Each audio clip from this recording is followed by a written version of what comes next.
Olá pessoal, este é o canal Teologia Missional e hoje nós estamos com mais este programa especial onde nós vamos conversar sobre um tema, um assunto específico. Nós começamos este programa, num outro vídeo você vai encontrar uma conversa sobre C.S. Lewis e a educação clássica. Hoje a conversa é sobre Dietrich Bonhoeffer, um mártir da igreja que foi morto ali no período da Segunda Guerra Mundial. Nós vamos para esta conversa com dois convidados especiais. O Romildo, que participou da nossa conversa também com C.S. Lewis, e nós teremos hoje com a gente o Wilhelm Sell, que falará conosco, compartilhará conosco um pouco sobre Dietrich Bonhoeffer, e eu acredito que vai ser uma conversa bem interessante, bem bacana. Fica com a gente.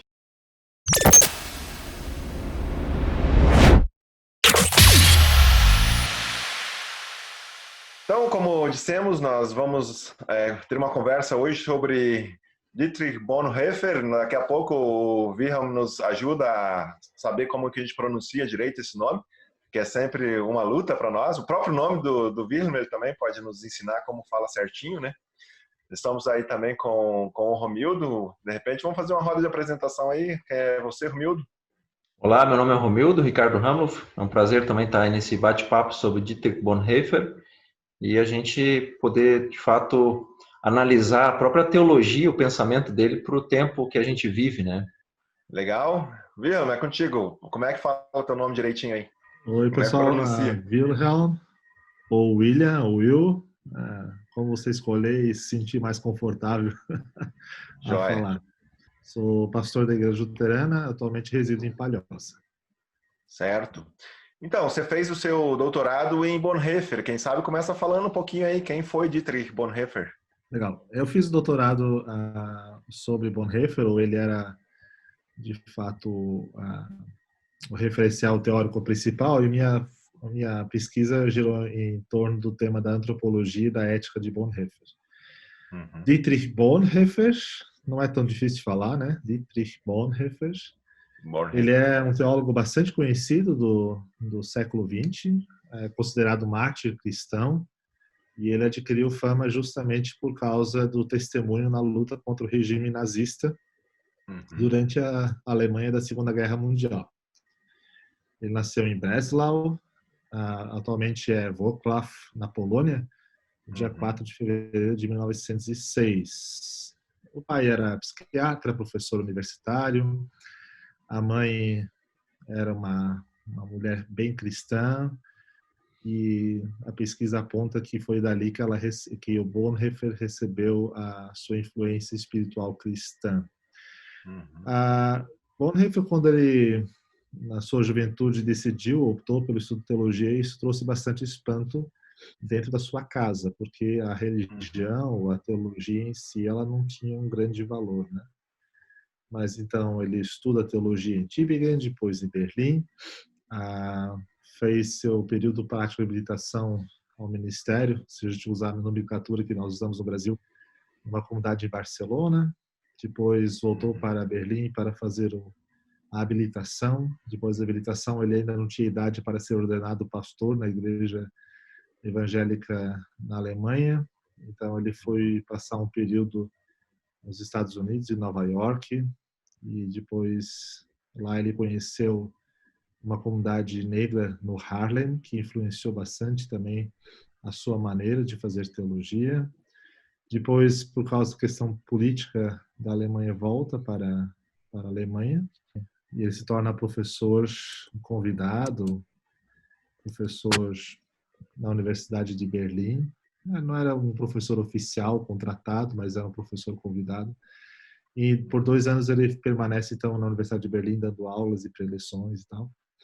E aí ele passa por mais 2 anos, então, em duas comunidades em Londres, uma comunidade calvinista, de origem calvinista, e uma comunidade luterana. Então, é um Uhum. pastor que atende essas duas comunidades em Londres, e ali ele fica 2 anos, e ele já está se envolvendo nas questões políticas da Alemanha. Depois ele volta para Berlim, e a ideia era ele assumir, então, uma cátedra na Universidade de Berlim, e ao mesmo tempo ele recebe o convite para ser diretor de um seminário da Igreja Confessante, um seminário de Uhum. pregadores, né? e não dá certo na região de Berlim, por isso vão para o norte, para a região de Finkenwald, e ele permanece ali por algum tempo. Depois de 2 anos, se eu não me engano, o seminário ele é fechado, né? Mas mesmo assim permanece ativo por mais 2 anos, e aí a Gestapo vai lá e fecha o seminário, e aí ele vai para Munique e se envolve radicalmente dentro da luta contra o regime nazista, né? Até que ele é Certo. então preso e depois de alguns anos enforcado. Uhum. Um resumo da biografia, mais ou menos, né? Sim, sim. Por ele ter sido enforcado, né, morto pelo regime, ele viveu pouco tempo, né? Seria hoje alguém que morreu aí, se eu não me engano, 39 anos de idade, era isso? Sim, 39 anos. Alguém bastante Pois é. jovem, né? Certo. Ainda assim, ele deixou bastante coisa escrita, né, publicada. Sim, nós temos na língua alemã e na língua inglesa, já foi traduzido todas as obras dele, são 15 volumes. Uhum. É bastante coisa, né? E ali temos alguns escritos, alguns livros, né? Alguns Uhum. escritos que se tornaram livros, né? Por exemplo, Criação e Queda eram preleções, que uma preleção que ele Uhum. deu na Universidade de Berlim. A Vida em Uhum. Comunhão, Discipulado, são livros que surgem por causa do seminário de Finkwald, né? Uhum. Então, depois tem cartas e outros discursos, outras palestras que ele fez, isso tudo está reunido. Em português temos algumas obras. Temos Certo. a tese de doutorado, Comunhão dos Santos, né? A Criação e Queda, os escritos de espiritualidade e ética. E Resistência e Submissão, são as cartas da prisão. O Romildo, quem sabe você introduz aí essa questão aí com base no livro Vida em Comunhão, né? Joia, a gente tem uma pergunta para lhe fazer sobre então o livro Vida em Comunhão. Justamente ele foi escrito em um contexto, né, que talvez remete muito para o tempo em que a gente vive, né, esse tempo onde as igrejas no Brasil não estão podendo se reunir em culto no templo.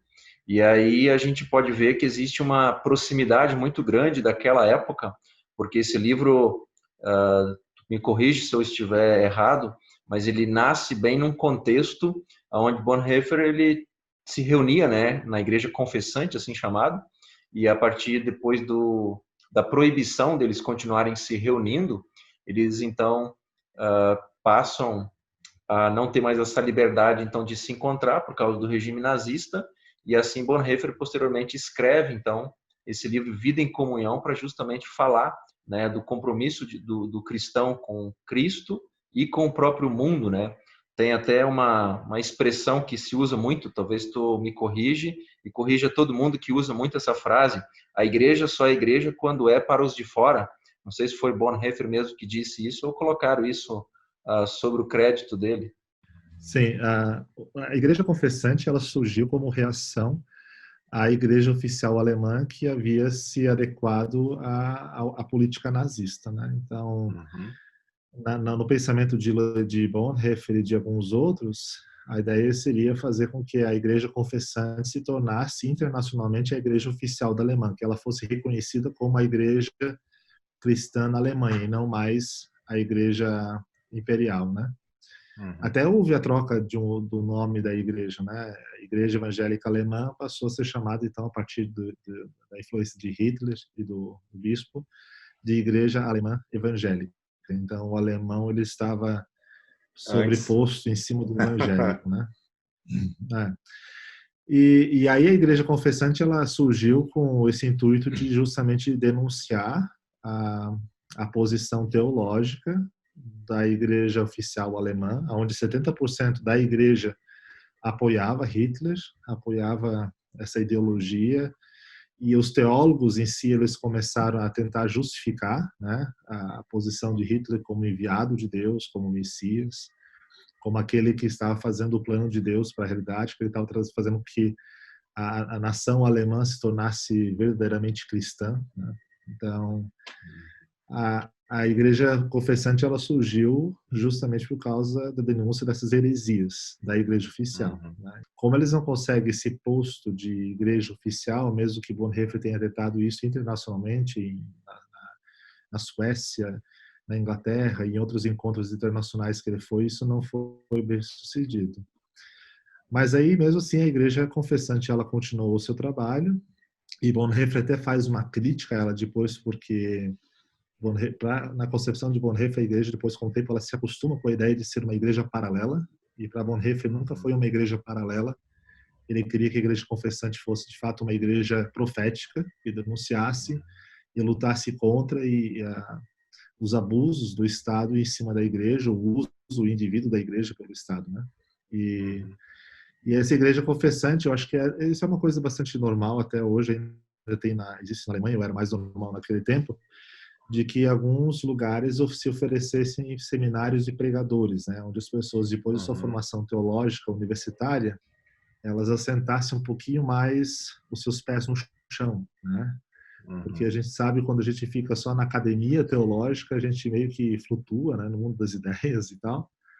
E esse seminário de pregadores ajudava as pessoas a ter uma relação mais próxima com as comunidades, e aonde era trabalhado mais a questão da espiritualidade, né? E isso acontece então com esse seminário que a igreja confessante decide abrir, e ela começa de uma maneira bastante precária, né? Então eles recebem doações, a biblioteca teológica que eles têm, os livros que eles têm para uso são os livros do Bonhoeffer, é ele que dá todos os livros dele, a biblioteca pessoal dele se torna a biblioteca do seminário. E depois de um tempo, depois de 2, 3 anos, o seminário, então, ele tem a ordem de fechamento, e é bem na fase onde as coisas se tornam cada vez mais críticas, né? Então, ali Bonhoeffer, ele ensinou sobre justamente a vivência da espiritualidade cristã. Então é interessante olhar um pouco, não sei se estou me delongando demais, mas olhar um pouquinho a história do Bonhoeffer, porque ele tem uma fase onde ele é muito acadêmico, né? Então, depois da experiência nos Estados Unidos, da experiência em Barcelona, aonde ele justamente lida com pessoas mais empobrecidas e tal, pessoas em situação de risco, ali há uma mudança, e quando ele volta dos Estados Unidos para Berlim, ali ele se torna um teólogo da sua própria maneira de ser. Ele começa a refletir sua própria teologia, né? E quando isso acontece, dá para ver que há um desenvolvimento na sua teologia, e Vida em Comunhão, Discipulado, são escritos onde justamente ele está tratando essa questão da espiritualidade de uma maneira mais direta, né? Então ali ele fala sobre o amor aos inimigos, ele fala sobre o trabalho, ele fala sobre a questão do sacerdócio, né? Das relações sociais. E ali ele faz recomendações quanto às disciplinas espirituais, como a adoração matutina, sobre a leitura das escrituras, a importância disso, a importância das orações, a importância da confissão mútua de pecados entre irmãos, a absolvição, a intercessão e Santa Ceia são alguns assuntos que aparecem e então, são inseridos na espiritualidade cotidiana de todos os dias, por parte daquelas pessoas, dos seminaristas que estão ali nesse seminário clandestino, né? Eu marquei aqui quando foi em 1937. O seminário começa em 1934, mais ou menos. Em 1937, então, o Estado ele abandonou sua imparcialidade, né? Deixou de ser imparcial com relação à igreja confessante, e eles prendem 800 pastores e líderes da igreja, o Estado alemão nazista, né? E aí isso faz com que cada vez mais seja impossível deles continuarem, até que de fato o seminário é fechado. Mas aí o que acontece? Eles são inseridos nas comunidades. O seminário ele continua, mas de uma outra maneira, né? Então cada seminarista é convidado a ser acompanhado por um pastor numa comunidade, e ali esse trabalho do seminário ele acaba continuando, né? Mas é ali que o Bonhoeffer também se insere cada vez mais na luta contra o Estado, né? E é nesse contexto da vida em comunhão, um pouquinho depois, então surge aquele exemplo do Bonhoeffer, né, de que um motorista bêbado dirigindo, matando pessoas numa avenida cheia, a tarefa da igreja seria fazer com que esse motorista, ele parasse de matar pessoas, né? É nesse contexto que surge esse conceito dele, né? Certo. Bacana, é bom a gente conhecer, né, essa história. De fato, os livros que acabam ficando mais conhecidos aqui no Brasil são esses de espiritualidade, né? Principalmente Vida em Comunhão, Discipulado, depois tem esse de ética também, mas fica um pouco em torno desses livros aí. Talvez a gente fazendo um pulo aí para essa questão mais recente também dos nossos dias, né? A gente sabe que hoje há uma espécie de redescoberta, uma nova valorização de Bonhoeffer, e isso estou falando agora do Brasil, né? Além da obra bastante rica dele, né, dele ter sido essa figura que se torna um mártir ao confrontar o nazismo, né, ele ir conspirar contra Adolf Hitler para, de fato, matar Hitler, né? Era um momento muito delicado, delicadíssimo da história, uma vez que muitos protestantes, como você mesmo disse, protestantes alemães, eles acolheram favoravelmente o nazismo, o advento do nazismo. E Bonhoeffer, então, contrário a qualquer ideia que submetesse os ensinamentos cristãos à ideologia política, um desses momentos, aí, então, quando ele não concorda, né, com aquela ideia de que a igreja instituída não poderia, por exemplo, ordenar o sacerdócio nenhum ariano. Então, talvez ali até esteja o estopim ali que faz com que realmente vá gerar depois a igreja confessante. A gente poderia discorrer aqui, né, muitas coisas sobre a vida e obra do Bonhoeffer, mas se a gente conseguisse, não sei se você faz essa reflexão, como é que o que a gente pode aprender de Bonhoeffer desse momento para o nosso contexto brasileiro, né, que a gente está vivendo também toda uma polarização política e que gera divisões também, inclusive, entre os próprios cristãos. A gente só dá uma olhada aí nas redes sociais, a gente vê como é que está a guerra, né? Sim. A lei ariana, ela surge primeiro para os funcionários públicos, né, do Estado alemão, então, onde todos os funcionários de ascendência judaica, eles perdem o seu trabalho, né, e, consequentemente, porque na Alemanha, naquele tempo, ainda hoje é assim, os pastores da igreja luterana, ou ligados à EKD, a Evangelische Kirche von Deutschland, e a Igreja Católica, eles são cidadãos, são funcionários públicos, né? Então, até hoje é assim na Alemanha, né? Tem as igrejas livres, mas as igrejas são ligadas, então, ao Estado e lá funciona ainda assim até hoje. Então, quando Hitler instituiu essa lei ariana, consequentemente também haviam pastores que tinham ascendência judaica e que também, então, já não podiam mais exercer as suas funções pastorais, né? Então, diante disso, até Bonhoeffer, ele é radicalmente contra e quando ele tem a oportunidade, ele recebe o convite antes da lei ariana de falar numa rádio, né? E quando ele fala, então, na rádio, quando ele vai falar na rádio, é um dia depois que a lei foi instituída, então ali ele falou fortemente contra essa situação, contra essa lei, e até a transmissão, que ele, na hora que ele estava falando, aí interrompida pela rádio por causa das coisas que ele estava falando contra o Führer, né? E até ele usa um jogo de palavras, né? Porque no alemão Führer significa o guia, e ele usa a palavra Wehrführer, que significa o sedutor.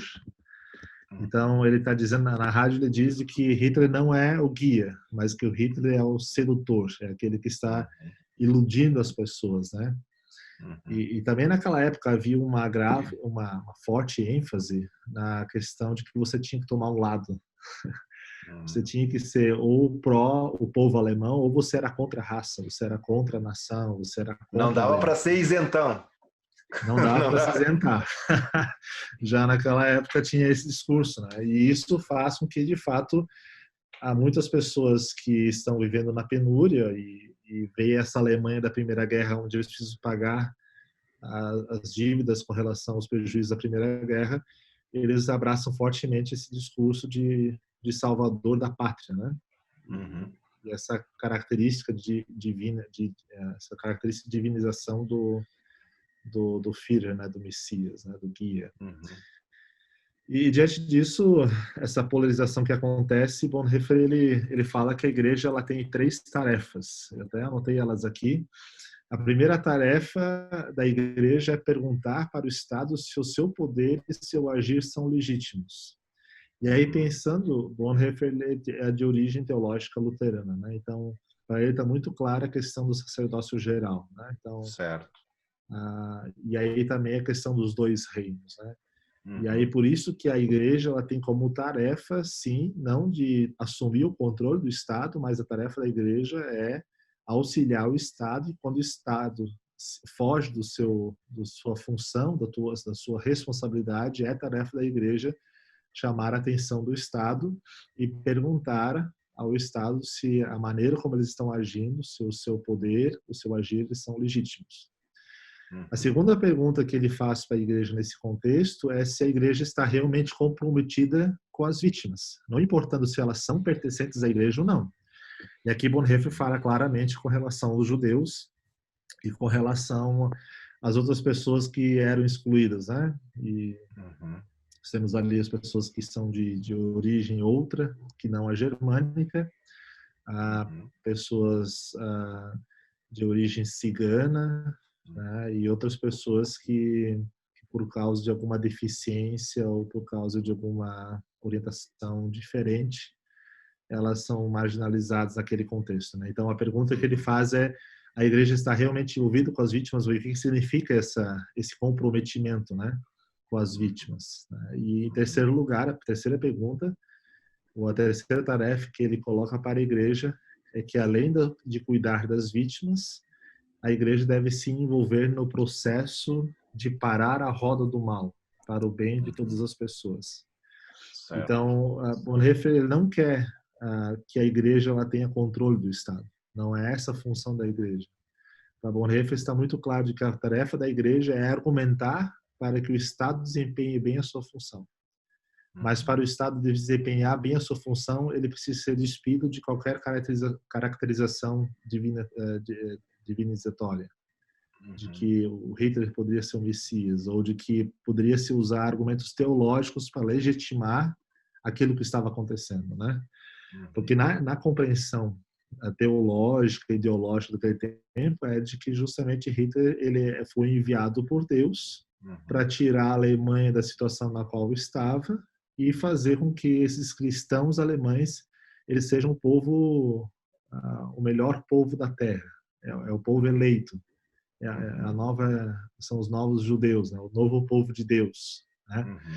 É interessante que com isso também eles fizeram o que? Eles cada vez mais deixaram de lado o Antigo Testamento e só se importavam mais com o Novo Testamento, né? Então, tanto é que qualquer referência com relação ao Antigo Testamento é condenada, né? Tanto é que Por tem um causa dos livrinho, judeus. sim, até tem um livrinho que foi publicado pela Encontro, né? Encontro Publicações, do movimento Encontrão, que é Orando com Salmos. E a maioria não sabe, mas esse Orando com Salmos surge no contexto, e Lutero quer que seja um pequeno manuscrito dele, no contexto onde não pode se falar do Antigo Testamento. Então, por isso é uma demonstração de afronta que Sim. ele faz com Sendo relação ao subversivo Estado ali. alemão. Subversivo. Bacana, Isso realmente esse detalhe eu não sabia. e tem muitas coisas parecidas, né, com o nosso contexto político, né? Essa ideia de que você não pode se isentar é uma delas, mas também a ideia de que quando você não concorda, você é contra a nação, você é contra o Brasil, né? Você não é brasileiro, né? Então essa ênfase, né, que confunde bastante as pessoas, né? E por outro lado, há um desprezo, né, com relação a todas as coisas que poderiam vir de positivas, né?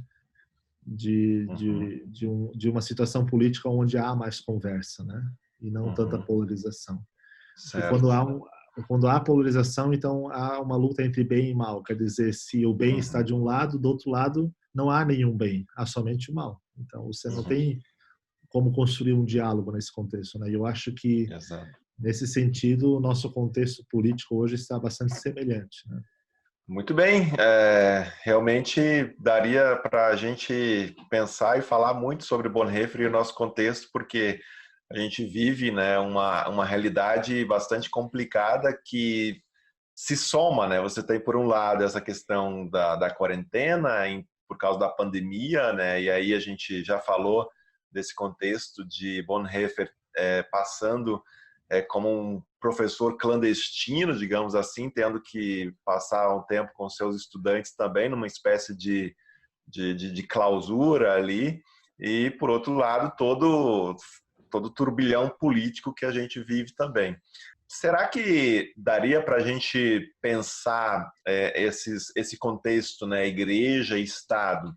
Então, você tem na época ali de Bonhoeffer uma espécie de interferência do Estado na igreja e que aciona ali o gatilho que leva a igreja confessante e tudo mais, uma vez que não há um grupo que não aceita, né, essa interferência. Hoje, no Brasil, talvez acontece um pouquinho o inverso.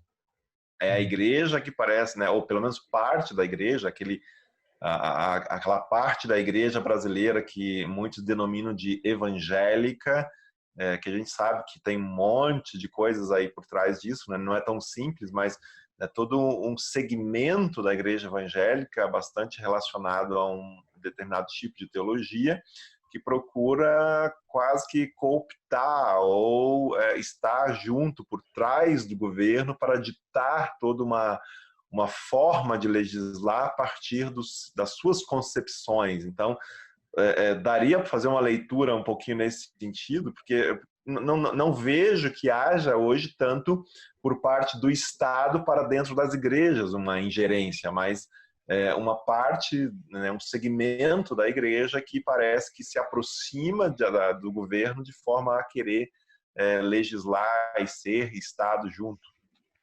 Sim. Eu acho que essa diferença ela se dá porque no Brasil a igreja evangélica ela não é ligada ao Estado, né? Sim, Então é essa bastante livre, gerência né? do Estado na igreja alemã, ela se dava justamente por causa dessa relação que eles tinham com o Estado, né? Uhum. Então no Brasil isso não acontece, eu imagino que é por causa disso. Mas ao mesmo tempo, a gente poderia pensar de que se no Brasil a igreja ela estivesse sob o guarda-chuva do Estado, se de fato a igreja ela não apoiaria ou ela não haveria mais esse link mais forte, né? Porque hoje o que Uhum. acontece é que a igreja em si ela assumiu um lado político e ela pretende assim fazer com que o Estado seja cristão, o que eu acredito que Bonhoeffer no nosso tempo também criticaria, porque para ele o Estado não tem uma atribuição de ser cristão ou ateu, porque isso se refere a uma categoria religiosa ou Uhum. teológica. Isso não tem nada a ver com a tarefa do Estado, né? A Uhum. tarefa do Estado não é, por exemplo, de incorporar um status messiânico. A tarefa do Uhum. Estado não é falar em nome de Deus. Essa não Certo. é a sua tarefa. E quando o governante em si ele toma uma posição aonde ele quer justificar a sua maneira de ser, o seu discurso a partir de uma fala religiosa, então me parece que aqui há um grande equívoco, né? Porque ele não governa para uma parte da população que se identifica com a sua religião, mas ele governa para todas as pessoas, né? Uhum. E aí a igreja aqui que historicamente sempre buscou bastante ter uma boa interferência. Eu não digo assim de que a igreja quer fazer isso por mal. Ela não, a sua pretensão é boa, né? A sua Uhum. concepção ela quer fazer o bem, né?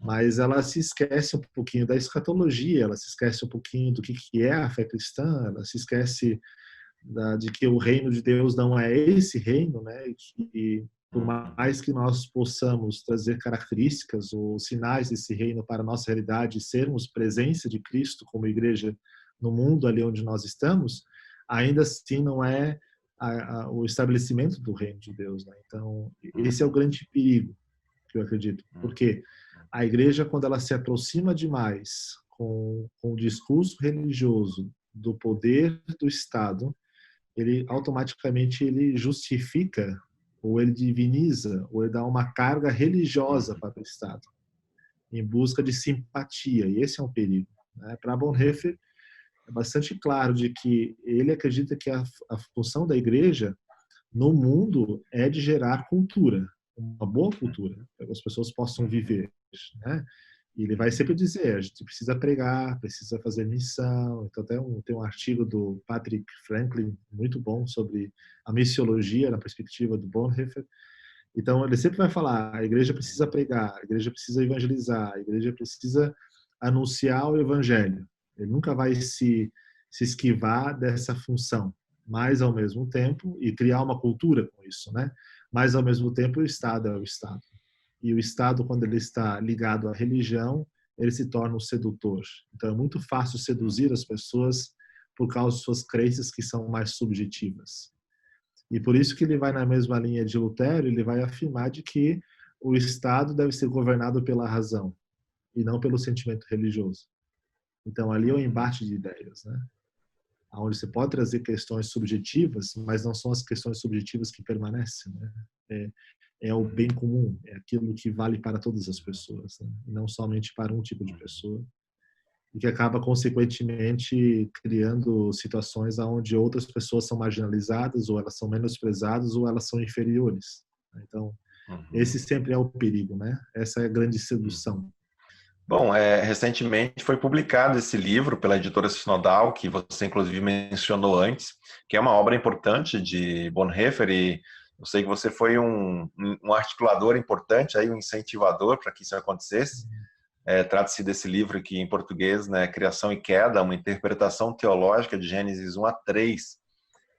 Como nós dizíamos antes, enquanto que as obras mais conhecidas em português, publicadas aqui no Brasil, são Vida em Comunhão e Discipulado, esses ficam então mais nesse âmbito da espiritualidade. Já esse Criação e Queda, ele é mais de cunho teológico, né? Ele tem um outro viés, ele fundamenta de alguma maneira a compreensão a respeito da eclesiologia, cristologia, antropologia e ética, que vão servir de base para a espiritualidade do Bonhoeffer, testemunho dele, toda essa ação. Por que você achou tão importante que nós, brasileiros, a igreja brasileira, tivesse acesso a essa obra, né? Fazendo esse link aí ao fato de que você foi, de fato, alguém que incentivou, né, a publicação dele em português? Quando eu comecei a fazer o doutorado, meu objetivo era estudar a questão da antropologia, né? Então, eu fui tentar ir atrás onde aparecia mais o tema sobre o ser humano em Bonhoeffer, porque se você pegar o livro Ética, que não é um livro fácil de ler, é um livro difícil, por mais que já esteja publicado há mais tempo no Brasil, mas é um livro que as pessoas falam bastante, mas é difícil de você entender ou até ler e fazer um bom resumo do que está ali, né? Até porque essa obra Ética, ela é uma obra incompleta, né? Você vai ver que parece que são quase esboços, cada capítulo é um esboço daquilo que ele queria desenvolver e fazer uma teologia sistemática ou uma ética sistemática maior.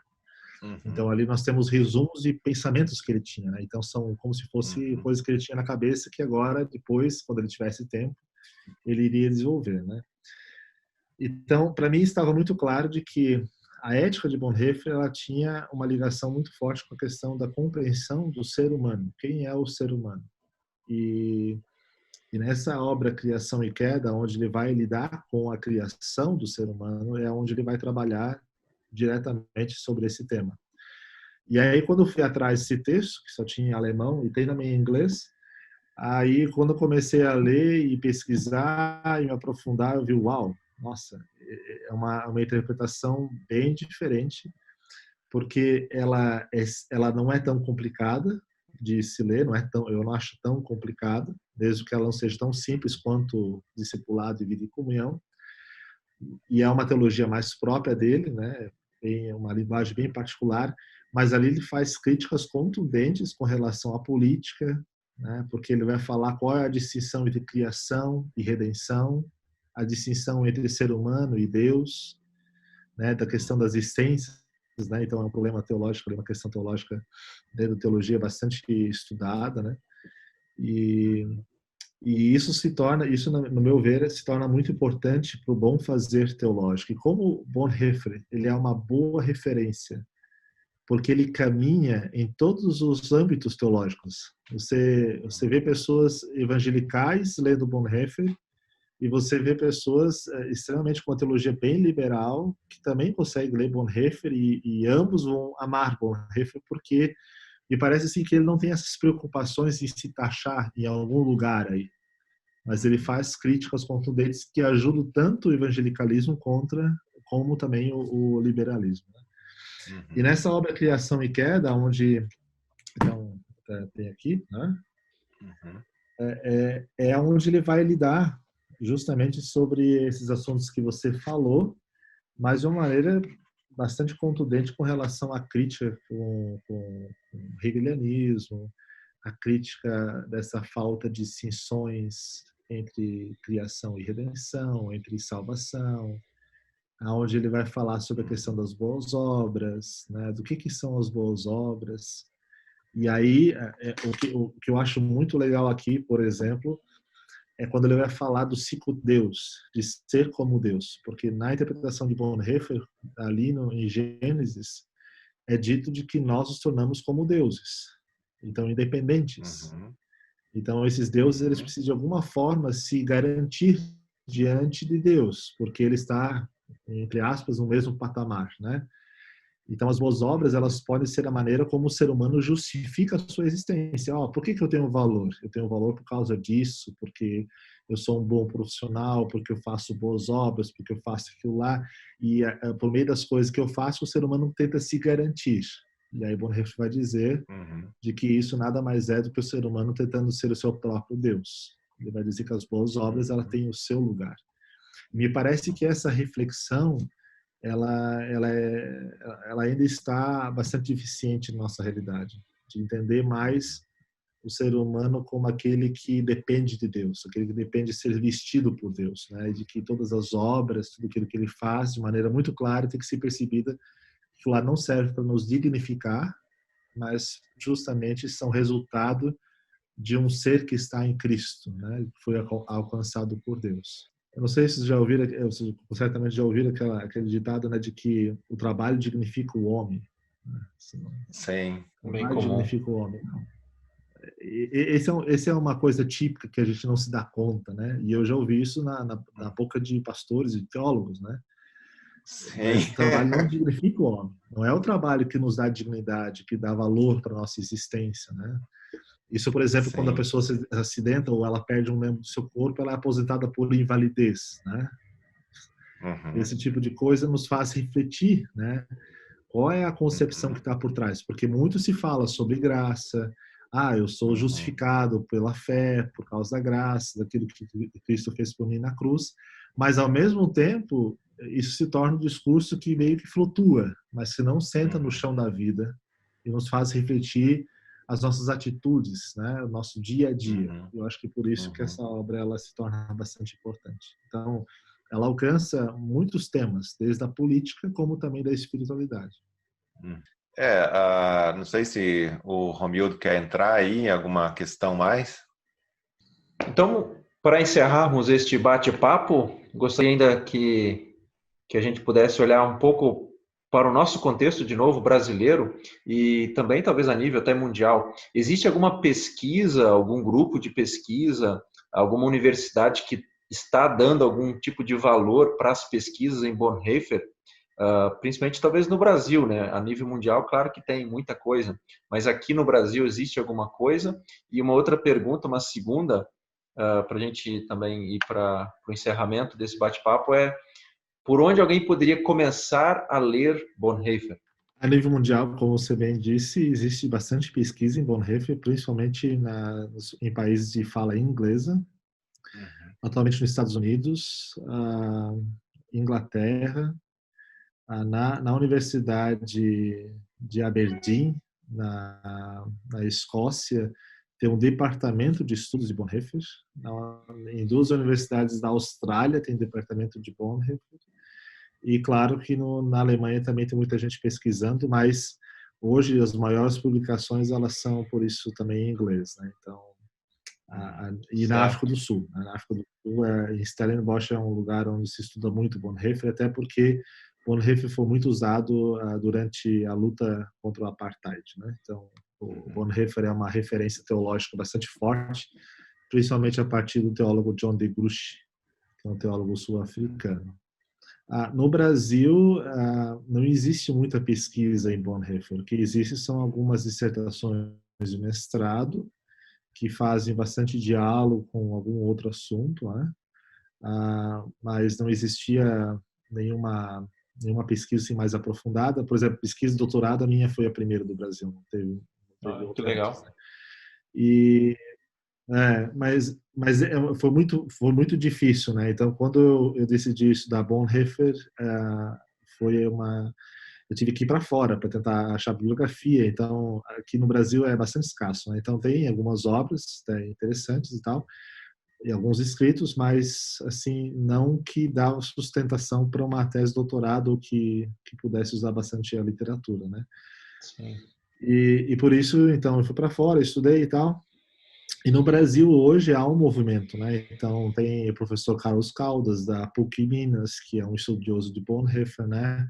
De certa maneira também quando eu comecei a estudar a Bonhoeffer na Este, fazer o doutorado também o Fonziner, o Rudolf Fonziner, ele retomou as leituras de Bonhoeffer, né? E se empolgou bastante. Em janeiro agora desse ano a gente estava na África do Sul, que existe um congresso mundial Bonhoeffer que acontece a cada 4 anos, né? Então a gente esteve lá. Até no Brasil tem uma sociedade internacional Bonhoeffer, mas ela não é muito articulada, ela não funciona muito bem, né? Então ela não dá muito suporte para a pesquisa e há uma certa resistência com relação a envolver a sociedade na academia teológica, né? Então é uma percepção um pouco distinta, né? Então o que nós estamos começando hoje é uma sociedade Bonhoeffer Brasil. Então até nós vamos ter uma reunião prevista para amanhã. Semana que vem nós vamos ter o primeiro encontro virtual, né, onde vai ser então um debate acerca de um escrito. Até esse escrito é uma parte do livro Resistência e Submissão, que é o escrito 10 anos depois, e é dali também que está aquela frase do Resistência e Submissão, não nessa parte, mas em outra parte que está aquela frase que você citou antes que igreja é somente a igreja quando a igreja para os de fora, né? Certo. Então a gente está caminhando. Até existe até a gente conversou na África do Sul, até a Jenny, que é a presidente da Sociedade Internacional Bonhoeffer, ela mandou um e-mail faz umas 2 semanas perguntando se a gente estaria dispostos ainda a assumir a responsabilidade de fazer o próximo congresso no Brasil. Mas isso é bastante complicado, então provavelmente vai para a Austrália ou para a Inglaterra, né? Mas a ideia é de a gente desenvolver, então a sociedade aí está surgindo e nós queremos, a intenção é de promover mais traduções, né? E tentar fazer com que a pesquisa ela avance, né? Porque Bonhoeffer ele é um teólogo que eu admiro porque ele consegue conjugar uma teologia muito requintada, uma teologia assim muito boa, né? Mas ao mesmo tempo ele é um pastor. Então ele tem uma preocupação pastoral. Ele não vive no mundo das ideias, né? E a sedução de quando nós nos especializamos em teologia, a sedução ou coloca o pé totalmente na academia ou coloca o pé totalmente na igreja, né? E Bonhoeffer é alguém que consegue fazer as duas coisas e por isso ele se torna bastante relevante. Se eu fosse para sugerir estudar Bonhoeffer a partir do que nós temos em português, não daria para começar numa ordem cronológica, por quê? Porque o primeiro escrito que nós temos dele é a Comunhão dos Santos. Só que eu não sei se vocês já pegaram a Comunhão dos Santos na mão, não é um livro fácil de ler, é um livro muito difícil. Me parece assim de que a maneira como ele escreve a tese dele é pressupondo muitas coisas, né? Principalmente a filosofia hegeliana, a Heidegger e outros filósofos, né? Que por si sós já são bastante complexos. Sim. Essa seria, na verdade, a tese de doutorado dele, né? Comunhão dos Santos? Doutorado, né? Aí depois tem a tese de habilitação, que é Ato e Ser, mas nós não temos em português. Se fosse para começar, eu acho que um bom livro para começar é Discipulado. Porque ali ele trata a questão questões teológicas, mas também questões práticas, né? Isso, Discipulado. Tem uma outra editora, a editora Mundo Cristão também lançou, né? A editora Mundo Cristão. Sim, ela lançou, só que a tradução não é muito boa, né? Já ouvi falar que não é muito boa mesmo. Assim, sinodal, ela, mesmo que esses livros mais antigos não tiveram o mesmo rigor, mas hoje todos os livros que eles estão traduzindo do Bonhoeffer são com exigências acadêmicas bastante fortes, né? Então, vai ipsis literis, é bem o que está no alemão, com todas as anotações dos alunos, com todas as observações, na tentativa de fazer o menos possível uma interpretação, mas o mais literal possível é o que está sendo feito no Brasil. Então, a obra Criação e Queda é uma outra que eu sugeria, né? Tem Discipulado, Vida e Comunhão, Criação e Queda. Eu acho que aí você pode começar a entrar no mundo mais teológico do Bonhoeffer, né? E aí Ética, o que nós temos, e aí por último, acho que você pode ler a tese de doutorado. Tá, e tem alguma biografia dele em português hoje, não? Tem a biografia do Eric Metaxas, que foi publicado pela Mundo Cristão, se eu não me engano. Mas sim. Ela é, dentro da academia, dentro dos estudiosos, Bonhoeffer é uma biografia muito, muito criticada, porque ela é muito romantizada. Existem assim, coisas que não tem como comprovar, e a maneira como é escrito assim, é justamente de fazer quase um romance, sabe? Não é bem uma biografia no aspecto acadêmico. Existem muitas críticas, né? Até o sonho que nós tínhamos é de traduzir a biografia do Bethke, que é o cunhado de Bonhoeffer, que é uma obra de referência, né? É a biografia de Bonhoeffer até hoje. Então, mas isso seria uma obra de 900 e poucas páginas e seria bastante custosa de a gente conseguir fazer. Sim, né? Mas eu acho que seria por aí. E aí o que nós estamos tentando fazer agora, o que atualmente isso poucas pessoas sabem, mas o que nós estamos dialogando e conversando já também com a editora de alguma forma, é de traduzir alguns escritos que eu considero importantes no período político que nós vivemos no Brasil, que é a sua aula de Cristologia. Ele fez uma palestra para uma reunião de mulheres de um convento, com o título Venha Senhor Teu Reino, onde ele trata a questão da diferença, da distinção entre igreja e Estado e a natureza da igreja, onde ele fala sobre o que é a igreja, qual é a função da igreja, de como a igreja se porta no mundo, qual é a sua tarefa. Então, a gente está tentando conversar, a gente está conversando com a editora Sinodal para ver se a gente consegue viabilizar a tradução desses escritos e mais uns, que é justamente o mesmo período onde ele está dando aula na Universidade de Berlim. Que, para mim, é onde eu mais foco as minhas pesquisas, né?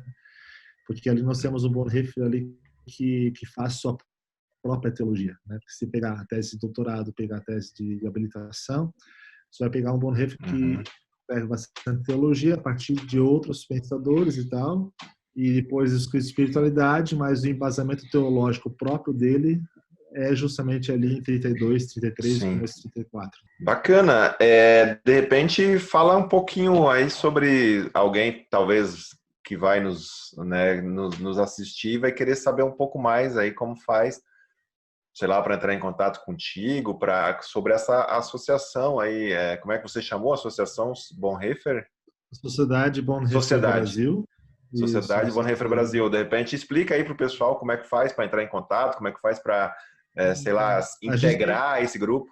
A gente tem já uma página no Facebook, né, Bonhoeffer Brasil. Souber escrever o sobrenome do Bonhoeffer, né? Às vezes é um pouco difícil. Mas Bonhoeffer Brasil, também no Instagram, tem uma página no Instagram, no Instagram Bonhoeffer Brasil, e a gente está começando por aí. A gente também já tem o domínio do site, então a gente está começando a desenvolver o site e tal. Então está aberto, né? Até amanhã a gente vai ter essa reunião e logo a gente vai estar fazendo a assembleia de fundação. E a ideia é que essa sociedade ela esteja sempre presente em alguns congressos no Brasil, né? Talvez da ANPEC, que acontece cada 2 anos, mas onde a gente consiga fazer um grupo de discussão em cima de Bonhoeffer. E que gere publicações também. Sim, publicações a gente está tentando fazer. Então, existe esse grupo, já até tem um grupo de WhatsApp, né? Mas tem um grupo de pessoas ali, de professores, que a gente está estimulando bastante a sempre escrever artigos embasados na teologia de Bonhoeffer, né? Até o von Zinder, com o Severino, escreveu um artigo que vai ser publicado. Eu com o Carlos Caldo escrevemos um outro artigo que também vai ser publicado. Então, a ideia é incentivar o quanto mais possível de que haja mais interesse também no Bonhoeffer, não só mártir e pastor, mas também Bonhoeffer teólogo, que nos ajuda a refletir um pouco essa situação da igreja no Brasil, mas também a relação com o Estado. Né? Joia. Legal. Bacana, acho que é isso. Não sei, Romildo, tem alguma coisa ainda? Talvez uma questão só se é possível já ou ainda não, ou será e também não será, ter acesso à tua tese. Ela está disponível, vai ser disponibilizado para as pessoas acessarem pela plataforma, talvez, da própria faculdade que você cursou o doutorado? Sim, eu acho que ela vai ser colocada online. Eu não, o próprio processo é esse, né? Porque como eu era bolsista CNPq, então o próprio CNPq coloca na plataforma online, né? E também está no site da Biblioteca da STIM. Legal. Legal. Certo. Não tem nenhum projeto de publicar como livro, alguma coisa assim? Eu estou escrevendo um outro que eu estou usando muitas coisas da tese, mas aí a minha ideia, o que eu estou desenvolvendo agora é uma pesquisa que mistura um pouco a biografia de Bonhoeffer e cada vez onde aparece na história um escrito, então eu desenvolvo um pouco o escrito, aí eu volto para a questão da biografia, aí aparece o escrito, bacana. de novo eu escrevo um pouco sobre o escrito, é isso que eu estou fazendo atualmente. Joia. Legal. Então tá, valeu. Tem alguma palavra final aí para a galera, para o pessoal? Muito obrigado aí pela oportunidade, qualquer coisa, é só entrar em contato, foi um prazer estar aí com vocês.